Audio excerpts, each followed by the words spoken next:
Welcome sa Dries TV. Kung interesado ka sa ganitong news, huwag kalimutang isubscribe ang ating YouTube channel. Maraming salamat! So ayun, welcome back again sa ating YouTube channel mga kakimpaw, and sa update natin ito ang pag-uusapan natin ay tungkol sa mga importanteng ganap kina Kim and syempre kay Paula Avellino.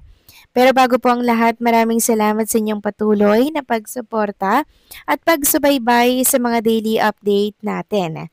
Kaya naman bilang pasasalamat, narito po ang mga napili kong komento patungkol yan sa naging previous update. Unang komento mula po ito kay Ginang Teresa Burka.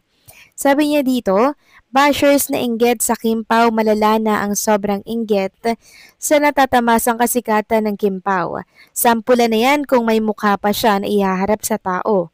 Walang masamang ginawa sa kanya. Tama po kayo dyan, Ginang Teresa Burka. Sobrang lala at sobrang tindi po talaga ang nagagawa pag inggit na inggit ang isang tao. Biruin yun pagbabantaan po yung buhay ni Chinita Princess tapos pinagmumura pa. Diyos ko naman mga kakimpaw, si Kim Chu wala pong ginagawa na masama sa kanila bagos si Kim Chu pa nga po ay 'di ba tumutulong sa mga kababayan po natin na nasasalanta po ng bagyo, nabahaan po, 'di ba? Tapos yung gante ng mga bashers na katulad po nitong si Kuya, sobrang lala mga kakimpaw. Kaya kung ako kay Kim Chu, sasampulan ko na talaga to eh. 'Di ba? Ipatrace niya, ipa-NBI niya yung taong nang mura sa kanya at nagbanta ng kanyang buhay. Di po ba? Kasi pag buhay ng usapan, hindi na pwedeng ipasok dito ng ay nagbibiro lang ako, ay sorry. 'Di ba? Dapat padakip na agad 'yan kasi buhay yung nakasalalay dito, mga kakimpaw. And syempre, tayong mga fans, hindi tayo matitigil, 'di ba? Sa pag-aalala kay Kim Chu, lalo na po at araw-araw siyang may mga event. Araw-araw po siyang nasa labas. Kaya sana lang, kung hindi niya po ipapatrace itong nagbanta sa buhay niya, higpitan niya lamang po yung kanyang mga bodyguard. Kasi ang taong yan, pwede po yang sumiksik sa karamihan ng tao para masaktan or makasakit kay Chinita Princess. I hope management po ni Kim and Paula Avellino Star Magic ay magbigay po ng babala patungkol dito. Sana kumilos naman kayo dahil si Kim Chu na gabyado na po mga kakimpaw, 'di ba?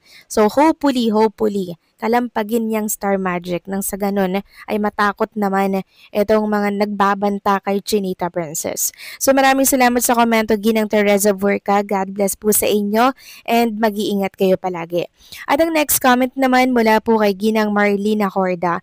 Sabi niya, natatawa naman or nakakatawa naman yung tao na yon. Sige, pagbantaan mo si Kim na walang ginagawa ng masama sa kapwa. Tingnan natin kung di na karma, kung di man diretso sa kanya ang karma sa mga kapamilya at mga kamag-anak niya.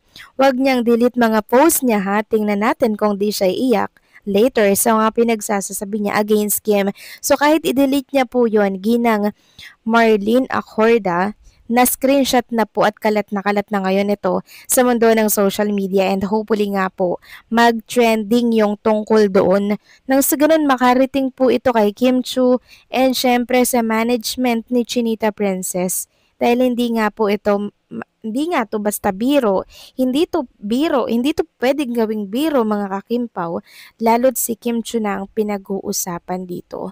So tingnan natin kung hanggang saan yung yabang ng nag-post na yan at nagbanta kay Chinita Princess. Baka umiyak siya at hindi niya po kayanin ang mga pwedeng ikaso sa kanya ni Chinita Princess sa oras na ito po ay makarating sa kanya. Mabuti na lang talaga at napakabait ni Kim Chu mga kakimpaw eh. Hindi niya po pinapansin yung mga ganitong mga salita po ng mga taong bashers, mga hate comment laban sa kanya. Pero this time, sana wag niya na itong palagpasin dahil buhay ang nakasalalay dito. So maraming salamat sa komento, Ginang Marlene Acorda. God bless po sa inyo and mag-iingat kayo palagi. So ito na nga, pag-usapan na natin mga kakimpaw ang mga topic na nakalap natin sa araw na to ng Webes. At unahin na nga nating pag-usapan yung tungkol dito sa naging interview ni Kim and Paula Avellino na kung saan kinilig ng sobra or husto ang mga Kim Pao fans. Paano ba naman kasi si Paolo Avellino mga kakimpaw, 'di ba? Sobrang loyal daw kay Chinita Princess. 'Di ba may nagsi-circulate ngayon sa mga social media na nanlalamig na si Paolo, na may iba na si Paolo. Ito po yung pangtapat ko diyan. Sobrang loyal ni Paolo Avellino kay Kim Chiu at lahat po sinasabi ni Paolo kay Kim. Sabi nga po dito sa EXO, wait lang, 'di ba wala siyang tinatago, open lahat kay Kimi kahit mga merong gusto sa kanya, bago merong issue alam na ni Kimi. Ganun po siya kaloyal na jowa kay Kimi. So bashers and hindi makamove on, iyak. So yes, iyak malala yung mga bashers dito na may hilig gumawa ng mga fake news laban kay Paolo Avellino na meron na daw iba. So eto na lang yung pangtapat natin laban po sa mga pinagsasasabi nila. For sure, iyak tawa sila dito. Samantalang next topic naman tayo, pag-usapan natin itong napansin ng mga Kimpaw fans sa isang room na kung saan ay ando doon si Paolo Avellino. Ano ba ginagawa ni Paolo Avellino doon? So gumawa siya ng video promotion para po ito sa Salon Pass. So parang may pag-giveaway or may parapol or promo ata ang Salon Pass na pag bumili po kayo ng Salon Pass, pwede kayong sumali. Sabi nga po dito, giveaway from September 1, November 15, 2025. How to join? Visit Salon Pass Philippines on Facebook and just comment on the official stick with Paolo giveaway post with the following: buy Salon Pass medicated patch 10 or 20s or 40s, a photo of your purchase Salon Pass medicated patch, ayan, 10, 20, 40s, a quick story on how it helps you with your daily grind. So, ayan, kwento lang kayo bakit ano yung kwentong Salon Pass ninyo, mag-selfie kayo, tapos i-post nyo po doon, okay?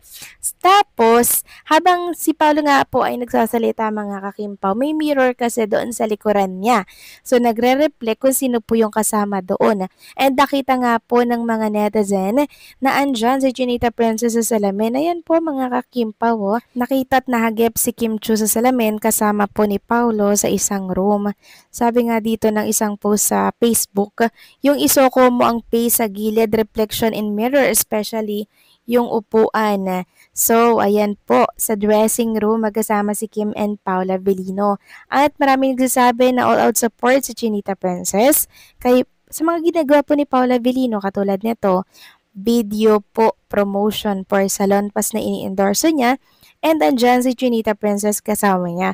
Meron nga nagsabi na baka hinigit ni Paolo Avellino sa dressing room para siya ay suportahan doon. 'Di ba? Kasi alam naman natin si Paolo, medyo mahiyain, medyo tahimik, nonchalant talaga siya mga kakimpaw at ang power niya ay si Chinita Princess. Every time na si Kim ay nasa tabi po niya, yun yung kanyang nagiging silbing kalakasan, 'di ba? May mga ganyan po kasi parang kinakabahan siya pag wala yung kanyang mahal.